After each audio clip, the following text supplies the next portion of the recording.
আপনারা এখান থেকে বিদায় নেওয়ার পরে আমি এই জায়গাটা ছাড়বো, আপনারা আস্তে আস্তে বিদায় নেন। যতক্ষণ না আপনি বিদায় নেবেন আমি থাকবো। মার খেতে হয়, গুলি খেতে হয়, বোম খেতে হয়, আমি খাবো। আমার ভোটাররা না খাই, ভাঙড়ের মানুষ না খাই। হুমকি চুমকিকে উপেক্ষা করে যেভাবে আজকে উপস্থিত হয়েছে, 27 তারিখ রাত্রে এইরকম দলবদ্ধ হয়ে থাকতে হবে, 28 তারিখ সকালে দলবদ্ধ হয়ে ভোট দিতে যেতে হবে। সামনে কোনো যদি দুর্বৃত্তরা থাকে তাকে ধুলোর মতো গণতান্ত্রিক প্রক্রিয়ায় উড়িয়ে দিতে হবে। প্রস্তুত আছেন তো? গণতান্ত্রিক প্রক্রিয়ায় উড়াতে হবে দলবদ্ধ। দেখুন আপনাদের মনের ভয়টাই ওদের সব থেকে বড় অস্ত্র। গুন্ডা মস্তানদের সব থেকে বড় অস্ত্র হচ্ছে আপনার মনের ভয়, আর এরা প্রচন্ড ভীতু হয়। আমি দায়িত্ব নিয়ে বলছি, নাম বলবেন বলেন, আমি বলে দেবো কি কি ওর আছে ফল্ট। এরা প্রচন্ড ধরনের ভীতু হয়, প্রচন্ড ভীতু হয় এরা। এদের মতো ভীতু দ্বিতীয় হয় না, কিন্তু এরা সুকৌশলে আপনার মনের মধ্যে ভয়টা ঢুকিয়ে দিয়েছে না, এটা ওদের এইটার মাধ্যমে জয় করে নেয়। আজকে এখানে এসে বসেছেন, শুধু তাই নয়, আমি অনুরোধ করব আর একটা কথা, যদি মনে হয় ঐক্যবদ্ধভাবে ভোট দিতে যেতে পারছি না, তারও অসুবিধা হচ্ছে, এই অঞ্চলে নেতৃত্বরা আছে, বামপন্থীরা যারা আছেন, আইএসএফ এর নেতৃত্বরা যারা আছেন, তাদেরকে জানাবেন আমি কথা দিয়ে যাচ্ছি খামচিহ্ন প্রার্থী হিসাবে আপনাদের জন্য আমি ভোটের বন্দোবস্ত করব। ওটা আমার দায়িত্ব। এবং এদের মধ্যে হয়তো অনেকে গিয়ে তৃণমূলকে ভোটটা দিতে পারে, তৃণমূলের লোককে ওরা ভোট দেবে না, এত ভরসা করতে পারছে না। ওরা ওই ভরসাটুকু করতে পারছে না যে তৃণমূলে ঝান্ডা নিয়ে ঘুরে ওর ভোটটা ওরা ছাপ্পা মারার চেষ্টা করছে। বুঝতে পেরেছেন তো? তাকেও আমরা সুযোগ করে দেবো ভোট দিবার। তাই বন্ধুগণ, আমি বক্তব্য অল্প দেব, কারণ আজ সারাদিন রৌদ্রতে আমি র্যালি হয়েছে, দুটো প্রোগ্রাম করেছি, অনেক চেঁচামেচি করেছি। আমি শুধু আপনাদেরকে বলবো আপনারা কোনটা চুজ করবেন, কোনটা গ্রহণ করবেন। একদিকে জোড়া ফুল, অন্যদিকে বামেতের সমর্থন নিয়ে খামচিহ্ন, কোনটা গ্রহণ করবেন? জোড়া ফুল মানুষের রুজি রুটিতে আঘাত দিচ্ছে দোকান বন্ধ করে, আর আমরা কি বলছি, মানুষের রুজি রুটি যাতে বৃদ্ধি পায় এবং নিত্য প্রয়োজনীয় জিনিসের যদি দাম কমাতে হয় তাহলে আপনারা এখানে খামচিহ্নকে ভোট দিন। জোড়া ফুল বলছে রাত 8টার পরে মহিলারা আর কর্মক্ষেত্রে যেতে পারবে না, আর লাল ঝান্ডা খামচিহ্ন বলছে রাত 8টা 10টা 12টা 14টা 6টা 8টা ব্যাপার নয়, যখন ইচ্ছা মায়েরা তার কর্মস্থানে যাবে, সেই কর্মস্থল থেকে আবার ফিরে আসবে, তার টোটাল নিরাপত্তার দায়িত্ব আমরা কাঁধে বহন করব। আপনারাই ভাবুন কোনটাকে গ্রহণ করবেন। জোড়া ফুল বলছে মাসে 1500 টাকা দেব, অর্থাৎ বেকার ভাতা, যুব ভাতার নামে দিচ্ছে, আর আমরা বলছি মাসে 1500 একটা সংসার চলে না, পার ডে 50 টাকায় কিছু হবে না। আমাদেরকে আপনারা সুযোগ দেন। লাল ঝান্ডা খামচিহ্ন এখানে কি বলছে, 15 থেকে 22,000 টাকা ন্যূনতম চাকরির ব্যবস্থা আমরা করে দেব। আপনারা কোনটা গ্রহণ করবেন আপনাদের উপর নির্ভর করছে। এই জোড়া ফুল কি বলছে, যে চাকরি করতে গেলে 20 লাখ 15 লাখ ঘুষ দিতে হবে, আর আমরা কি বলছি, ওয়ান ফ্যামিলি ওয়ান জব দেবো, প্রতি পরিবার থেকে একটা করে চাকরির ব্যবস্থা দেবো, 1 টাকা সেখানে ঘুষ লাগবে না। আপনারা কোনটা গ্রহণ করবেন আপনাদের উপর নির্ভর করছে। জোড়া ফুল বলছে স্কুলের টিচার, হসপিটালে ডক্টর ধ্বংস করে দিচ্ছে এদিয়াতে, আর আমরা বলছি প্রতি বছর এসএসসি হবে, এমএসসি হবে, নিয়োগ হবে, বেকার শিক্ষিত যুবক যুবতীরা তারা চাকরি পাবে, এবং স্কুলগুলো বিরান যেভাবে ধ্বংস হয়েছে শিক্ষার পরিকাঠামো, সেটাকে ফিরিয়ে নিয়েছে, আমরা শিক্ষার পরিকাঠামো ফিরিয়ে দেবো। জোড়া ফুল বলছে কি, ঐক্যকে বিনষ্ট করতে চাইছে, ফেক এসটি সার্টিফিকেট ওবিসিদের সাথে বৈষম্য করছে, আর আমরা লাল ঝান্ডা খামচিহ্ন কি বলছি, ক্ষমতায় আসলে 6 মাসের মধ্যে কমিশন বসিয়ে যত ফেক এসসি সার্টিফিকেট আছে সব বাতিল করে দিয়ে প্রকৃত এসটিদের যে অধিকার 22%, 6% যে সংরক্ষণ আছে, সেই সংরক্ষণের ব্যবস্থা আমরা নিয়ে আসবো। আপনারা কোনটা গ্রহণ করবেন? মমতা ব্যানার্জি মুসলমানদের খুব ভালোবাসে, এত ভালোবাসে কেঁদে হাওড় হয়ে যাচ্ছে, কিন্তু ভালোবাসাটা দেখতে পাচ্ছেন এটি হাওয়ার মতো, দেখা যাচ্ছে না গায়ে স্পর্শ হচ্ছে। ওই ভালোবাসা আমার লাগবে না ভাই, ওয়াকফ কেড়ে নিচ্ছে, তখন ভালোবাসা তোমার কোথায়? এসআইআর করে নাম ডিলিট করে দিচ্ছে, ভালোবাসা তোমার নাই। কিন্তু এসআইআর করে নাম ডিলিট করার চক্রান্তের বিরুদ্ধে আমি সুপ্রিম কোর্টে গিয়ে মামলা করেছি, আর আমার মামলা প্রচার ছেড়ে বিকাশ স্যার লাল ঝান্ডা নিয়ে যাদবপুরে লড়াই করছেন, তিনি তার প্রচার ছেড়ে নওশাদ নওশাদ সিদ্দিকীর মামলা নয়, পশ্চিম বাংলার বৈধ ভোটারদের মামলা বাঁচানোর জন্য, ভোটাধিকার বাঁচানোর জন্য সুপ্রিম কোর্টে লড়াই করছে। আর মমতা ব্যানার্জি এখানে কি বলছে? লাশের ওপর দিয়ে এসআইআর হবে। তিনি এখন বেঁচে আছেন তো? গ্রহণ কাকে করবে? আপনাদের উপর নির্ভর করছে। 100 জন সরকারি চাকরি করলে 22 জন পিছড়ে বর্গের হিন্দুর পাওয়ার দরকার। খাতায় কলমে পিছড়ে বর্গের হিন্দু 22 জন পাচ্ছে, প্রকৃত পিছড়ে বর্গের হিন্দু পাচ্ছে না। এই নিয়ে 68 জন বিধায়ক আছে পিছড়ে বর্গের এসসি সমাজের, একটাও মুখ খুলছে না। সেই মুখ খুলছে ভাঙড়ের বিধায়ক নওশাদ সিদ্দিকী। ওদের ফেক সার্টিফিকেটগুলো বাতিল করতে হবে, প্রকৃত হিন্দুকে চাকরির ব্যবস্থা দিতে হবে। 100 জন সরকারি চাকরি করলে 6 জন, উচ্চশিক্ষায় 6 জন, আদিবাসী সংরক্ষণ আছে। পশ্চিমবাংলায় 80 লাখ আদিবাসী আছে, আর 1.5 কোটি সার্টিফিকেট মানুষকে দিয়ে দিয়েছে। মানে দুধে পানি মেশাই খবর শুনেছি, এরা পানিতে দুধ মিশাচ্ছে। সরকার না, এটা সার্কাস চালাচ্ছে। 80 লক্ষ আদিবাসী আছে, আর 1.5 কোটি সার্টিফিকেট বিলি করে দিয়েছে। মানে আদিবাসীরা চাকরি পাবে তো? তা আমরা কি এর প্রতিবাদ? 18 জন মতো আদিবাসী সমাজের বিধায়ক আছে, কাউকে করতে শুনিনি। সেই করতে হচ্ছে কে? যে তুষারবাবু, যাকে 2021 সালে পাশে বসিয়ে বলেছিল ছেলেটাকে বিধানসভায় পাঠাও, ধর্ম বর্ণের ঊর্ধ্বে গিয়ে মানুষের কথা বলবে, দলিতের কথা বলবে, আদিবাসীর কথা বলবে, হিন্দুর কথা বলবে। চিত্তবাবুরা যাকে পাশে বসিয়ে বলেছিল সেই নওশাদ সিদ্দিকী তথা ভাঙড়ের বিধায়ক দলিতের কথা বলছে, আদিবাসীর কথা বলছে বিধানসভার মধ্যে দাঁড়িয়ে। যেখানে 18 জন আদিবাসী বিধায়ক, 68 জন দলিত বিধায়ক বলতে সাহস পাচ্ছে না, ভাঙড়ের বিধায়ক তাদের হয়ে বলে নিচ্ছে। তাই আপনারা কোনটা গ্রহণ করবেন? একদিকে জোড়া ফুল, অপরদিকে খাম চিহ্ন। খাম চিহ্ন ঐক্যের কথা বলছে, সম্প্রীতির কথা বলছে, আর জোড়া ফুল ক্ষমতায় থাকার জন্য নাটক করে ঐক্য বিনষ্ট করছে, সম্প্রীতি বিনষ্ট করছে। আপনারা কাকে গ্রহণ করবেন? 100 জন সরকারি চাকরি করলে 10 জন মুসলমান হওয়া দরকার, তাও পিছড়ে বর্গের মুসলমান। এটা স্বামী রঙ্গনাথ মিশ্র কমিশনের সুপারিশ অনুযায়ী। মমতা ব্যানার্জি খাতায় কলমে 10% সংরক্ষণ দিয়েছে, কিন্তু যখন চাকরির লিস্ট বার হচ্ছে সংরক্ষণের আওতায় মুসলমানরা 10টা চাকরি পাচ্ছে না। এটা জোড়া ফুল এই বৈষম্য করছে। আর লাল ঝান্ডা খাম চিহ্ন কি বলছে? প্রপার সার্ভে করে প্রকৃত যারা গরিব মুসলিম সমাজের পিছড়ে বর্গের যারা আছেন তাদেরকে ইনক্লুড করে সরকারি চাকরিতে 10% মুসলমানের ব্যবস্থা হবে, প্রকৃত গরিব মুসলমানের ব্যবস্থা হবে ওবিসি দিয়ে, 6% প্রকৃত আদিবাসীর ব্যবস্থা হবে এসসি রিজার্ভেশন দিয়ে, এসটি রিজার্ভেশন দিয়ে, এসসি রিজার্ভেশন দিয়ে, 22% দলিত হিন্দুর ব্যবস্থা করা হবে। এই প্রমিসটা নওশাদ সিদ্দিকী করছে, খাম চিহ্ন করছে, লাল ঝান্ডা করছে, তুষার বাবুরা করছে। এবার আপনারা ডিসাইড করুন কোনটা গ্রহণ করবেন। এই যারা আপনার অধিকার কেড়ে নিচ্ছে জোড়া ফুল তাকে করবেন, না যে আপনার অধিকার দেওয়ার জন্য খাম চিহ্ন, লাল ঝান্ডা, কাস্তে হাতুড়ি, তারা চিহ্ন মা প্রতিনিয়ত মানুষের জন্য লড়াই করছে, সেটাকে গ্রহণ করবেন। আপনাদের উপরে ছেড়ে দিচ্ছে, আপনারা কোনটাকে গ্রহণ করবেন ভাইরা? একটু হাতটা তুলে দেখান না। নিশ্চিতভাবে খাম চিহ্নটাকে হবে তো। এখানে খাম চিহ্ন হয়েছে, একটু এগিয়ে যান কসবাতে কাস্তে হাতুড়ি তারা চিহ্ন, একটু এগিয়ে যান ক্যানিং পূর্বে খাম চিহ্ন, ক্যানিং পশ্চিমে খাম চিহ্ন, রায়দিঘিতে কালকে যাব আমি, কান্তি গাঙ্গুলি স্যারের ছেলে সাম্য গাঙ্গুলি, তার হয়ে আমি কালকে প্রচারে যাব। কাস্তে হাতুড়ি তারা চিহ্ন, সেখানে আমরা আমাদের যত শক্তি আছে রায়দিঘিতে সমস্ত শক্তি লাগাচ্ছি কান্তি বাবুর যে লক্ষ্য উদ্দেশ্য সেটাকে পূরণ করার জন্য, তার ছেলেকে জিতিয়ে বিধানসভায় আনার জন্য।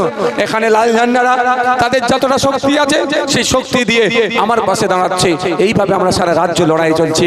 আমার বিশ্বাস ভরসা মানুষ আজকে বুঝতে পেরে গিয়েছে বিজেপি তৃণমূল আলাদা নয়, শুধু মানুষকে বোকা বানাচ্ছে আর পাড়ার বিজেপি নেতাদেরকে পিটিয়ে লাল করে দিচ্ছে তৃণমূলরা, আর রাজ্যের নেতাদেরকে মমতা ব্যানার্জি ডেকে চা খাওয়াচ্ছে। আমি তাই বলবো যারা পাড়ার বিজেপির নেতারা আছেন, যদি তৃণমূলের হাত থেকে বাঁচতে চান, তৃণমূলের অন্যায়ের হাত থেকে যদি বাঁচতে চান, তৃণমূলের অন্যায়কে যদি বন্ধ করতে চান, তাহলে অনুরোধ করব এবারে নির্বাচনে আপনারা বেশি বেশি ভোট খাম চিহ্নে দিন। কারণ খাম চিহ্নেই লাল ঝান্ডায় প্রকৃত অর্থে বিজেপি তৃণমূলের বিরুদ্ধে লড়াই করছে, বিজেপির অপশাসনের বিরুদ্ধে ভিন্ন রাজ্যে এরাই লড়াই দিচ্ছে। যদি কেউ মনে করে যে তৃণমূলের অত্যাচারের হাত থেকে আমি বিজেপিকে ভোট দেবো, তাই আমি তাকে বলছি দিতে হবে। কারণ এই বিজেপিকে দিয়ে তৃণমূলের হাত থেকে বাঁচা যায় না। যদি সত্যিকারের অর্থে বিজেপি সিরিয়াস তৃণমূলের বিরুদ্ধে থাকতো, তাহলে আর্জি করে আমরা আপনার বাড়ির মেয়ে তিলোত্তমাকে যারা খুন করলো, এতক্ষণ সেই খুনিগুলোকে ধরে জেলের মধ্যে রাখতো। চাকরি চুরি করলো, রেশন চুরি করলো, খাদ্য চুরি করলো, হসপিটালের দুর্নীতি করলো, দুনিয়ার দুর্নীতি হয়ে যাচ্ছে, যেখানেই দুর্নীতি সেখানেই তৃণমূল, আর যেখানেই তৃণমূল সেখানেই দুর্নীতি হাজির হয়ে যাচ্ছে। বিভিন্ন ভাবে মিডিয়ার মাধ্যমে আপনারা দেখেছেন ইডি সিবিআই তদন্ত করছে, কিন্তু তদন্তের গতি কচ্ছপের চলার গতির থেকেও আস্তে চলছে। তাই আপনাদের বলবো, এদেরকে যদি সত্যিকার অর্থে শায়েস্তা করতে চান, দুর্নীতি মুক্ত সমাজ গড়তে চান, তাহলে কোনো ফুলে হাত দেওয়ার দরকার নাই। ভাঙড় বিধানসভার ক্ষেত্রে খামচিহ্নে ভোট দিয়ে ব্যাপক ভোটে জয়যুক্ত করান। তবে আমি এবারে একটা আশার আলো দেখছি। গতবারে কিন্তু এখানে আমি প্রোগ্রাম করতে পেরেছিলাম, এবারে আমি নতুন জায়গায় আরো প্রোগ্রাম করছি। চরিশ্বর পালপাড়াতে গতকালে করলাম, সেই প্রোগ্রাম দেখে সরকার সাহেবের মাথা কাজ করেনি, তার দলের লোকেদের মাথা কাজ করেনি, হিংসা করার চেষ্টা করেছিল, কিন্তু আমরা ফাঁদে পা দেইনি। তাই আপনাদের বলবো, আপনারা প্রস্তুত নেন। পুরো ভাঙড় জুড়ে আমি আলাদা একটা উদ্দীপনা দেখছি, আলাদা একটা আবেগ দেখছি। ভাঙড়ের মানুষ একটা নতুন প্রমাণ এস্টাবলিশ করতে চাইছে, নতুন দৃষ্টান্ত এস্টাবলিশ করতে চাইছে। ভাঙড়ের হিন্দু মুসলমান নির্বিশেষে ঐক্যবদ্ধ হচ্ছে, দলবদ্ধ হচ্ছে যে এবারে আমরা ভোটটা খামচিহ্নকে দেব, খামচিহ্নকে ব্যাপক মার্জিন দিয়ে জিতিয়ে বিধানসভায় পাঠিয়ে ভাঙড় সম্পর্কে যে খারাপ ধারণা তৈরি হয়েছে চিরতরের জন্য মুছে দেব। কারণ ভাঙড় মানে বোমগুলি পিস্তল দেখানো হয়, কিন্তু হানাহানি দেখানো হয়, রক্তপাত দেখানো হয়। ভাঙড় কিন্তু মারামারি হানাহানি নয়, ভাঙড় বড় রক্তপাত নয়, রক্তদানই ভাঙড়ের পরিচয়। অলরেডি ভাঙড় দেখিয়ে দিয়েছে, আর 2026 সালে দৃষ্টান্ত তৈরি করবে যে ভাঙড়ের কোনো নটোরিয়াস ক্রিমিনাল সমাজ বিরোধীকে এরা ভোট দিয়ে বিধানসভায় পাঠাবে না। এরা ভোট দিয়ে বিধানসভায় তা কি পাঠাবে, যে শিক্ষা, স্বাস্থ্য, কর্মসংস্থানের কথা বলে। এই দৃষ্টান্ত তো আপনারাও তৈরি করবেন তো নাকি? কার একটা প্রমাণ হচ্ছে, এত হুমকি চুমকিকে উপেক্ষা করে আপনাদের এখানে বসে থাকা কিন্তু প্রমাণ করে দিচ্ছে। এবার আমরা কিন্তু এখান থেকে যেগুলো গতবারে যে বুথগুলোতে আমি লিড পাইনি, এবার আমার বিশ্বাস সেই বুথগুলোতে ব্যাপক হারে লিড পাবো। আমি কোডান কোড বলছি, গতবারে আমি দুটো কারণে লিড পাইনি। একটা কারণটা হচ্ছে বিজেপি চলে আসবে, সাম্প্রদায়িক শক্তি, তাকে আটকাতে হবে, সেই জন্য আমার লিড পাইনি। আর একটা কারণ হচ্ছে আমার অনেক ভাইরা যে নওশাদ সিদ্দিকীর মাথায় টুপি মুখে দাঁড়িয়ে কেমন হবে না হবে, তাকে ভোটটা দিয়ে আবার রিলিজিয়াস পলিটিক্সের দিকে ঢুকে যাব না তো, ভোটটা ভুল জায়গায় দেওয়া হয়ে যাবে না তো, এর ফলে অনেকে ভোট দেয়নি। কিন্তু দুটো ভোটই এবার আমার কাছে আসবে, আমার বিশ্বাস ভরসা। কারণ 5 বছর ধরে দেখেছে মাথায় তুমি মুখে দাঁড়িয়ে নিয়ে ফেক এসটিএসসি সার্টিফিকেটের বিরুদ্ধে সবথেকে বেশি যে লড়াই করেছে তার নাম হচ্ছে নওশাদ সিদ্দিকী। এবং শুধু তাই নয়, যেভাবে নওশাদ সিদ্দিকী ওয়াকফ সম্পত্তি উদ্ধারের লড়াই করছে, একই সাথে নওশাদ সিদ্দিকী বারবার বলছে, আপনারা যদি সুযোগ দেন, ক্ষমতায় আনেন আমাদেরকে, এবং দেবত্ব সম্পত্তি, দেবদেবীর নামে, মন্দিরের নামে যে সম্পত্তিগুলো দেয়া হয়, উৎসর্গ করে, তৃণমূলের আমলে সেটাও বিক্রি হয়ে যাচ্ছে। আমি কথা দিয়ে যাচ্ছি, ওয়াকফ সম্পত্তি উদ্ধারের জন্য যেভাবে লড়াই করছি, দেবত্ব সম্পত্তি উদ্ধারের জন্য লড়াই করছি, এবং আগামী দিনে সুযোগ পেলে সেই দেবত্ব সম্পত্তি উদ্ধার করে দেবদেবী মন্দিরের নামে আবার ফিরিয়ে দেব। না, মানুষ দেখছে। আজকে বিদ্যুৎ মণ্ডলকে খুন করলো, কেউ চারপাশে গিয়ে দাঁড়ায়নি। বামপন্থী আর আইএসএফ গিয়ে দাঁড়িয়েছিল, এবং ভাঙড়ের বিধায়কই দাঁড়িয়েছিল। সারা রাজ্যে যে অন্যায় অনাচার হচ্ছে, শাখাপালা খুলিয়ে পরীক্ষা কেন্দ্রে ঢুকাচ্ছে, হিন্দু হিন্দু ভাই ভাই স্লোগান দিলে শুভেন্দু বাবু মুখে কথা নেই। সেই বামপন্থীদের সমর্থনে আইএসএফ সংযুক্ত মোর্চার বিধায়ক বিধানসভার মধ্যে গিয়েছে, সেখানেও আওয়াজ তুলছে এই নওশাদ সিদ্দিকী। হিজাব নিয়ে সমস্যা, নওশাদ সিদ্দিকী প্রতিবাদ করছে, যা হচ্ছে সবটাই প্রতিবাদ করছে। সুতরাং এই 5 বছরে আমাদের কর্মকাণ্ডের দ্বারাই সংখ্যাগরিষ্ঠ সমাজের মানুষের কাছে অন্তত আমার সার্টিফিকেট নতুন করে দিতে লাগবে না। এবার আমি যত জায়গায় র্যালিতে যাচ্ছি, বিভিন্ন জায়গায় মানুষের উদ্দীপনা, বিভিন্ন সমাজের মানুষ, বিভিন্ন ধর্মের মানুষ যেভাবে গ্রহণ করছে, সত্যি আমি আপ্লুত, এবং আমি নিজের কাজে গর্বিত যে আমি সঠিক কাজ করে যাচ্ছি। আজকে আসছিলাম এখান থেকে, ওই মোড়টার নাম বলো না গো, হাতিশালা মোড়টা পার করে আসলাম। এখানে প্রচুর পুজো ছিল, আজকে বিসর্জনে যাবে। কাঁঠালবেড়ির ওপর থেকে আমার গাড়ি রীতিমতো জোর করে তারা দাঁড় করাচ্ছে, দাঁড় করিয়ে কথা বলছে। আমিও বেশ কিছু জায়গায় নিজে থেকেই দাঁড়ালাম, তাদের সাথে কথা বললাম। তাদের মধ্যে যে উদ্দীপনা দেখলাম, নতুন করে আমার লড়াইয়ের আরো শক্তি যোগাচ্ছে। যা নওশাদ সিদ্দিকীর লড়াইটা, নওশাদ সিদ্দিকীর লড়াইটা সঠিক লড়াই আছে। আমি বারবার বলছি আপনাদের, আমি অনেক কিছু করার স্বপ্ন দেখেছি, অনেক কিছু করতে পেরেছি, নিজে থেকে করিনি, জোর করে করেছি, করতে বাধ্য করেছি। তবে আমি দুটো জিনিস করব না, জোর গলায় বলে যাচ্ছি, ভোটের জন্য, ক্ষমতার মসনাতে যাওয়ার জন্য ধর্মে ধর্মে বিভাজন আমি করাতে পারবো না, হিন্দু মুসলমানের মধ্যে লড়াই আমি করাতে পারবো না। এটা আমি জোর গলায় বলে যাচ্ছি। এটা আমার দুর্বলতা বলতে পারেন, ব্যর্থতা বলতে পারেন, যা বলতে পারেন, আমি এটা করব না। আর দ্বিতীয় কথা হচ্ছে আমি দুর্নীতি করব না। আপনারা বলুন, এই কুলবেড়িয়ার মানুষজনেরা যারা মাইকের আওয়াজ যাচ্ছে, আপনারা বলুন বিগত 5 বছরে আপনাদের বিধায়ক হিসাবে বিভিন্ন সময় বিভিন্ন সার্টিফিকেট, বিভিন্ন কাগজপত্র থেকে শুরু করে বিভিন্ন সিগনেচারের প্রয়োজন হয়েছে, আমার কাছে পৌঁছেছেন বা মাধ্যম দিয়ে পৌঁছেছেন। আপনারা বলুন, 1 টাকা আপনাদের কাছ থেকে আমি অবৈধ পন্থা অবলম্বন করে আমাকে টাকা দিতে হবে, সার্টিফিকেট দেবো, হ্যান করবো, ত্যান করবো, কেউ বলতে পারবে? সারা রাজ্যের দিকে দেখুন, 1 টাকা দুর্নীতি আমার গায়ে লাগাতে পারেনি। আর আমি বলছি আপনাদের, আমি 1 টাকারও দুর্নীতি করব না। এই দুটো কাজ আমি করব না। করার ইচ্ছা অনেক আছে, অনেক দাবি তুলেছি। এই কুলবেড়িয়া থেকে, এই বাউতা থেকে, বামনঘাটা থেকে যদি বিডিও অফিসে যেতে হয়, যদি বিএলআর অফিসে যেতে হয়, ব্রেক জার্নি করে যেতে হয়, তাই আমি দাবি বিধানসভার মধ্যে তুলেছি। আমি তো সরকারে নাই, কিন্তু আমি আপনার জন্য দাবি তুলেছি যে বিজয়গঞ্জ বাজার থেকে পেওতা 2, পেওতা 1, বামনঘাটা হয়ে বারাইপুর, সোনারপুর বাস লাইন চালু করা হোক, যাতে এখানকার মানুষজনেরা সহজেই চাইলে সে সাব ডিভিশনে যেতে পারে, চাইলে তার বিডিও অফিসে যেতে পারে, তাহলে কম খরচে। এই দাবি তুলেছি। কিন্তু একটা হিংসাত্মক সরকার চলছে, মানুষের ডেভেলপমেন্ট করতে চায় না, সেই অর্থে তারা সবসময় আটকে রাখতে চায়। কিন্তু আটকে রাখার পরেও এমন ঠেলা দিচ্ছি, বাধ্য হচ্ছে বেশ কিছু। এখন দেখা যাচ্ছে কি, আমি আপনাদের জোর গলায় বলছি, 2021 থেকে 2024 ভাঙড়ে উন্নয়নের জন্য যদি একটা লাইট পোস্ট তৈরি হয়, ভাঙড়ে উন্নয়নের জন্য যদি একটা ইট গাঁথে, এটুকু সব থেকে প্রথম ক্রেডিট যাবে এই ভাঙড়ের ভোটারদের কাছে। কারণ এই ভাঙড়ের ভোটাররা স্রোতের বিপক্ষে গিয়ে ভোট করেছিল বলে আজকে করতে বাধ্য হচ্ছে। তারপরে ক্রেডিট কিন্তু ভাঙড়ের বিধায়কের কাছে আসতে হবে। কারণ এমন কোনো দাবি নাই, এমন কোনো দাবি নাই যেটা বিধানসভার মধ্যে ভাঙড়ের মানুষের জন্য আমি তুলিনি। প্রত্যেকটা বলেন, জুতো সেলাই থেকে চণ্ডীপাঠ, প্রত্যেকটা আমি সম্পূর্ণ করে রেখেছি। একজন বিধায়ক হিসাবে আমি ভাঙড়ের মানুষের প্রথম দায়িত্ব চাওয়া পাওয়া ওখানে তুলে ধরা, তার সাথে সাথে সারা রাজ্যের মানুষের চাওয়া পাওয়া ওখানে তুলে ধরেছি। তাই এখানে উন্নয়নের জন্য যেগুলো হচ্ছে, সেগুলো ফিতে কাটা দরকার ছিল আমার পরিবর্তে কেউ অন্যজন ফিতে কাটছে, এতটুকু শুধু তফাৎ আপনাদের জানিয়ে রাখি।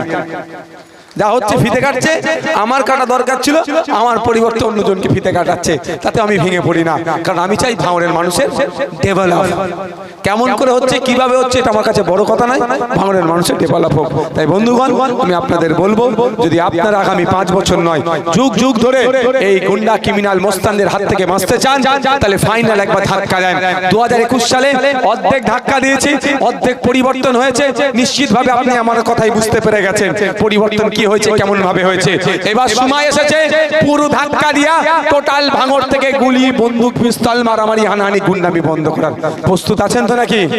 আগামী 28 তারিখে নিজের দায়িত্ব নিয়ে না, আগামী 29 এপ্রিল আমরা আমার ভোট আমি দেব, কোনো আমার ভোট না কাউকে চুরি করতে দেব না, দায়িত্ব নিয়ে ভোট করাবো, খামচি নিয়ে ভোট দিয়ে বিপুল ভোটে জয়যুক্ত করবেন। আপনারা আমাকে ভরসা করি, কারণ শওকত সাহেব বলেছিলেন 1 লাখ ভোটে জিতবো, তারপরে আসলে 50,000 ভোটে, তারপরে আসছে 20,000 ভোটে, এখন বলে বেড়াচ্ছে একটা ভোট হলেও জিতবো। আসলে উনি বুঝতে পেরে গেছেন, উনি এখন ক্যালকুলেটর নিয়ে হিসাব করছেন কত ভোটে হারবে উনি। সেই আতঙ্কে এই কাজ করছে, আতঙ্কে কাজ করছে। আমার গতকালকে গাড়ির 5 ভাঙাটা আতঙ্কে। তাই সাবধানে থাকবেন, সতর্ক থাকবেন, সকলে ভালো থাকবেন, সুস্থ থাকবেন। আপনারা এখান থেকে বিদায় নেওয়ার পরে আমি এই জায়গাটা ছাড়বো, আপনারা আস্তে আস্তে বিদায় নেন। যতক্ষণ না আপনি বিদায় নেবেন আমি থাকবো। মার খেতে হয়, গুলি খেতে হয়, বোম খেতে হয়, আমি খাবো। আমার ভোটাররা না খাই, ভাঙড়ের মানুষ না খাই।